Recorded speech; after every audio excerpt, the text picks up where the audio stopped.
जिंदगी के बहुत सारे इमोशंस में, जैसे कि खुशी में या गम में या फिर फ्रस्ट्रेशन में, हमें रोना आ जाता है। सही है। अब मेरे पास एक ऐसा तरीका है जिससे आप ये चेक कर सकते हो कि सामने वाला इंसान खुशी में रो रहा है या गम में रो रहा है या फिर फ्रस्ट्रेशन में रो रहा है। तो वो क्या तरीका है मैं आपको बताता हूँ। अगर कोई इंसान रोना शुरू करे और उसका पहला आंसू उसके राइट आंख से निकले तो इसका मतलब वो खुशी में रो रहा है। अगर कोई इंसान रोना शुरू करे और उसका पहला आंसू लेफ्ट आंख से निकले तो इसका मतलब वो गम में रो रहा है। और अगर कोई बंदा रोना शुरू करे और दोनों आंखों से एक साथ आंसू निकल रहे हो तो इसका मतलब वो फ्रस्ट्रेशन में रो रहा है ना। Amazing fact. इनफैक्ट इसके पीछे एक रिसर्च भी है, ये ऐसे ही नहीं पता किया गया है।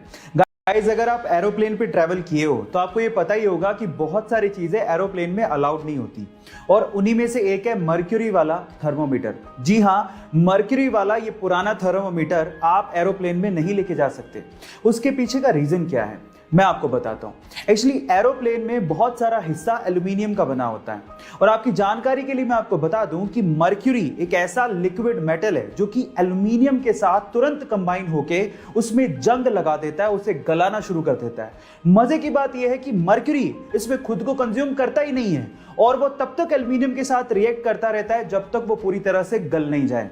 अब आप सोच ही लीजिए कि अगर मर्क्यूरी का एक छोटा सा बूंद भी एरोप्लेन में गिर गया तो क्या हालात होंगे। अगर मैं आपसे सवाल पूछूं कि दुनिया की सबसे लंबी यानी कि टॉलेस्ट बिल्डिंग कौन सी है तो शायद आप लोग बड़े आसानी से जवाब दे देंगे, क्योंकि इस पे गाना आजकल बहुत ज्यादा वायरल हो रहा है एंड दैट इज बुर्ज खलीफा, जिसकी ऊंचाई 828 मीटर है। लेकिन इंटरेस्टिंग फैक्ट ये है कि ये बिल्डिंग इतनी लंबी है कि इस बिल्डिंग से आप दिन में 2 बार, जी हां, दिन में 2 बार सनसेट देख सकते हैं। एक बार तो ग्राउंड पे रह के और एक बार एलिवेटर लेके अगर आप टॉप पे जाएंगे तो टॉप से आप फिर से सनसेट देख पाएंगे। है ना अमेजिंग फैक्ट। घटना है ऑस्ट्रेलिया की, जहां पे एक महिला ने घोड़े की रेस पे $825 की एक इनामी राशि जीती।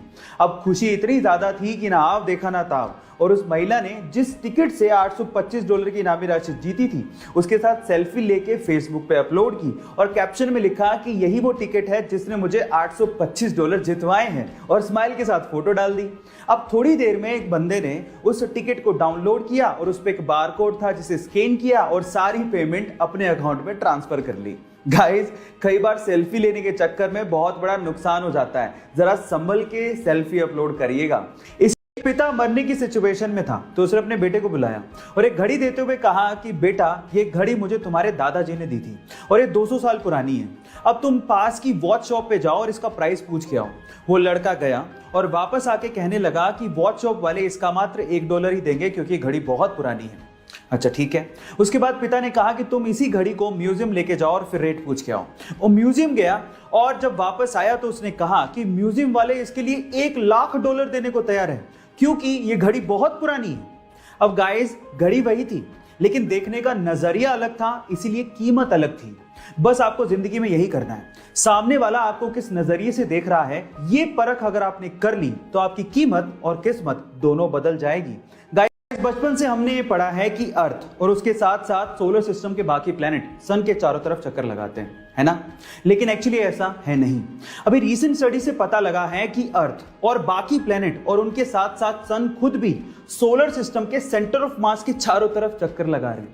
अब मजे की बात यह है कि सोलर सिस्टम का जितना भी मास है उसका 99.87% मास अकेले सन का ही है और इसी वजह से सोलर सिस्टम का सेंटर ऑफ मास सन के पास ही लाई करता है और इसी वजह से हमें ऐसा लगता है कि प्लेनेट एक्चुअली सन के चारों तरफ चक्कर लगा रहे हैं, लेकिन एक्चुअली सेंटर ऑफ मास के चारों तरफ सन, अर्थ और बाकी प्लेनेट चक्कर लगा रहे हैं। है ना इंटरेस्टिंग फैक्ट। अगर आप इसका डॉक्यूमेंट चाहते हैं तो डिस्क्रिप्शन बॉक्स में गिवन है। गाइस, ऐसे ही इंटरेस्टिंग वीडियोस के लिए YouTube पे हमारे चैनल को सब्सक्राइब कर लीजिए और अगर आप Instagram पे देख रहे हैं तो मुझे फॉलो करना मत भूलिएगा। मिलते हैं अगली वीडियो में।